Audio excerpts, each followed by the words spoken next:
Welcome again, Maxim here, and in this material I will present to you what has been added to the game with the Jade Shadows update. And let me tell you, it is huge.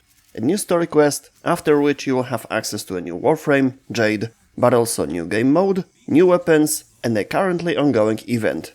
And as always, new skins and tons of changes and improvements. Let's get started. First, of course, the story quest, Jade Shadows. You will have access to it after the new war. The story itself will unlock a new mission mode on Uranus, Ascension. Currently, until July 18th, Operation Belly of the Beast is live, in which you can get unique cosmetic items and arcanes that you normally get from Eidolons, but also components for the new Warframe, her signature weapons, or new arcanes. To buy them from Ordi's shop, located on La Ronda Relay, you need modes. Vestigial modes are a resource obtained normally by playing Ascension. Volatile modes are only obtained as a part of an ongoing event. You can get Jade parts, as well as blueprints for new weapons, as a reward for completing Ascension.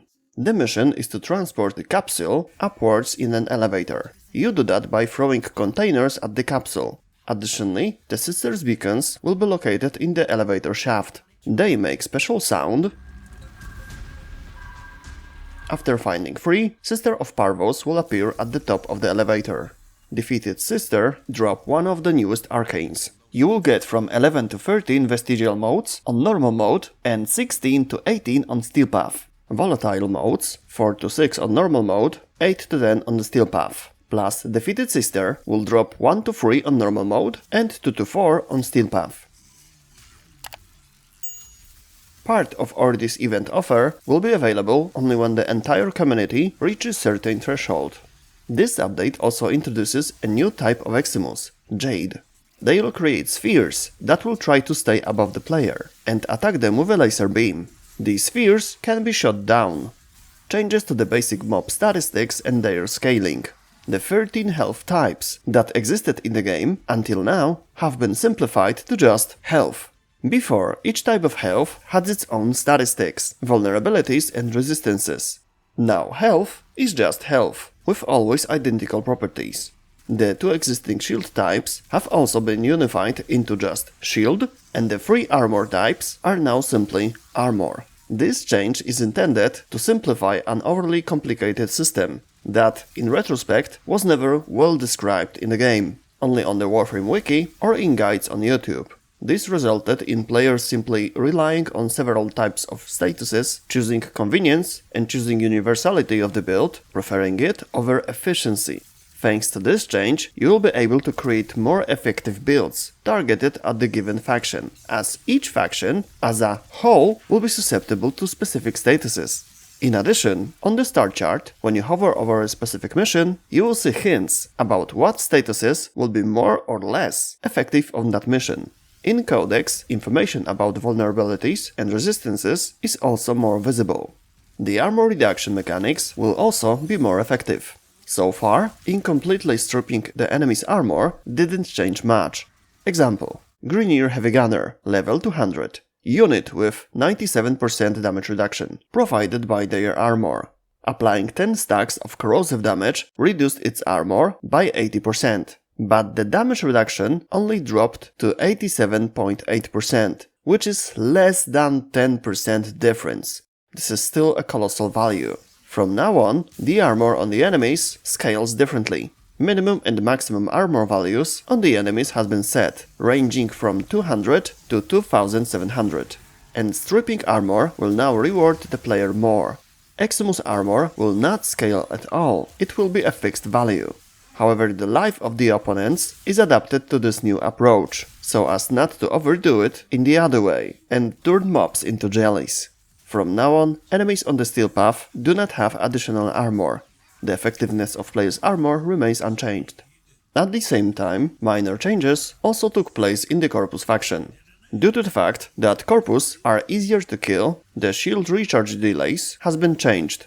All units with the shields have the same shield regeneration delay time, and the more damage we deal to them, the more the delay increases.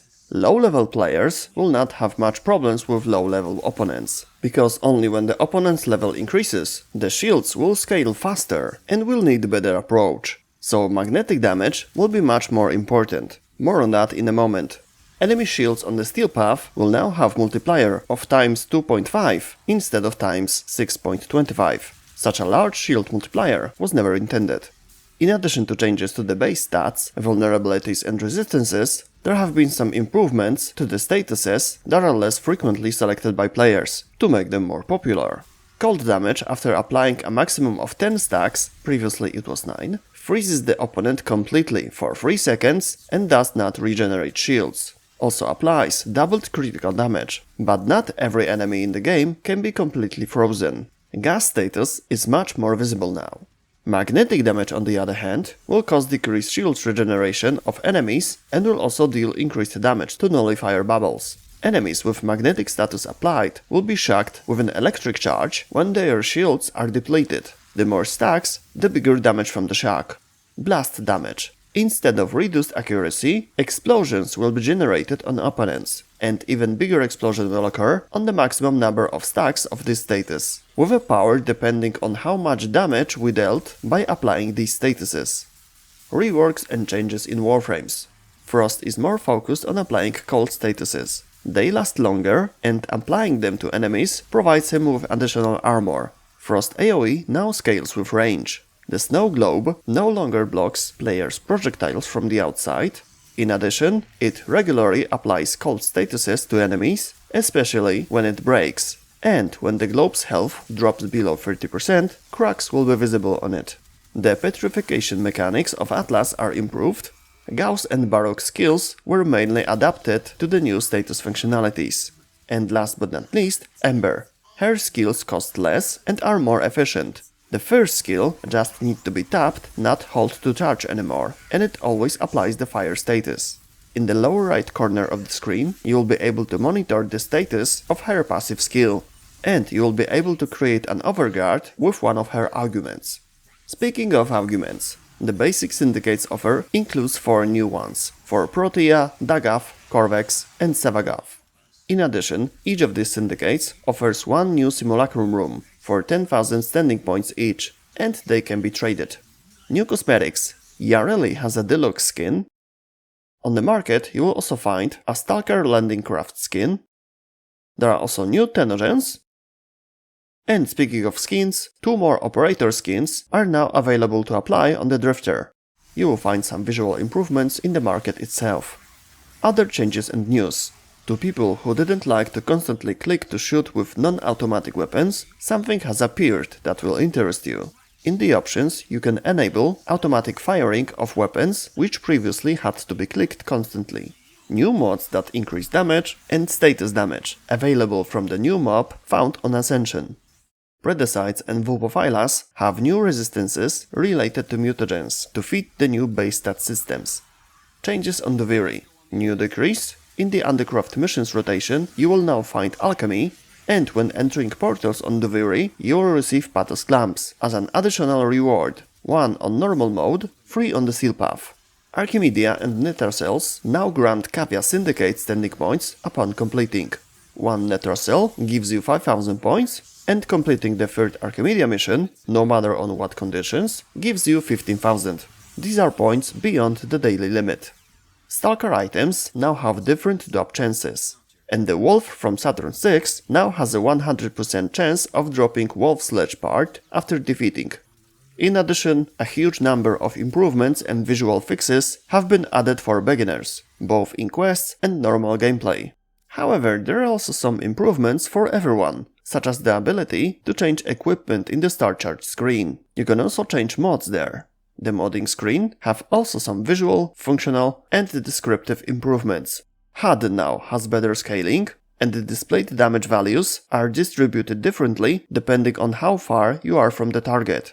The appearance of the Syndicate panel on the Orbiter has been changed, as well as the amount of information you have on the Helmholtz station. Now you can check there what augments exist for specific skills and where to get them. In addition, there are many other minor changes, but the list is so long that this video would have to be twice as long. The full list of changes can be found in the description. And that's all in this video. If you have any questions about the update, changes or any news, the comment section is yours. See you next time. Bye.